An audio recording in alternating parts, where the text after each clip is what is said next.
শিৱসাগৰত অভিনেত্ৰী মুন্মি ফুকনৰ বাসগৃহত চুৰিকাণ্ড। শিৱসাগৰৰ বাপুৰাম বৰা পথস্থিত অভিনেত্ৰীগৰাকীৰ বাসগৃহত তহিলং কৰে চোৰে। অভিনেত্ৰীগৰাকীৰ ঘৰত কোনো নথকাৰ সুযোগ লৈ চুৰিকাণ্ড সংঘটিত কৰে চোৰে। চোৰে অভিনেত্ৰীগৰাকীৰ বাসগৃহৰ আলমিৰা ভাঙি সোণৰ অলংকাৰ আৰু নগদ ধন লৈ যায়। প্ৰতিবেশীয়ে ঘৰৰ গেট খোলা থকা দেখি সন্দেহ হোৱাত উন্মোচিত হয় চুৰিকাণ্ডৰ ঘটনা। একেটা অঞ্চলৰে যদুমণি চাংমাইৰ বাসগৃহতো নিশা চোৰে সংঘটিত কৰে চুৰিকাণ্ড। যদুমণি চাংমাইৰ বাসগৃহৰ পৰাও সোণৰ অলংকাৰ আৰু মোবাইল ফোন চুৰি কৰি নিয়ে চোৰে। একে নিশা দুটাকৈ ঘৰত সংঘটিত চুৰিকাণ্ডই শিৱসাগৰত সৃষ্টি কৰিছে চাঞ্চল্যৰ।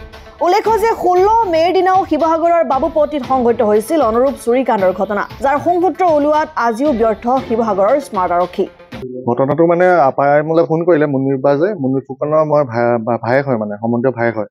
তো মাকে মোক কল কৰিলে যে তই এবাৰ আমাৰ ঘৰত চাবিগেচোন বোলে, তলাটো ভাঙি থোৱা আছে, ওচৰ চুবুৰীয়াই জনাইছে মোক। তো মই আহিলোঁ সেই উপলক্ষে। তাৰপিছত আহি দেখিছোঁ যে আগফালে তলাটো ভঙা গ্ৰিল, তাৰপিছত দৰ্জাখন খুলি চাইছোঁ, দৰ্জাও খোলা আছে। তাৰপিছত দৰ্জা খোলা দেখি পিছফালৰ দৰ্জালৈকে খোলা। তাৰপিছত ৰুমে চালোঁ, তাত দেখিছোঁ যে চব বন্ধ কৰি থৈ গৈছে চোৰে। তাৰপিছত বেলেগ বস্তু নিনিলে। মই দেখিছোঁ যে তাত সোণৰ অলংকাৰ আছিলে আৰু নগদ পইচা আছিলে, তেওঁ কোৱা মানে 40,000 মান আছিলে, সেইটো লৈ গৈছে। সেইটোৱে দেখিছোঁ। আৰু এওঁলোক আহিলে পুলিচ থানাৰ পৰা। অলংকাৰ কিমান আছিলে?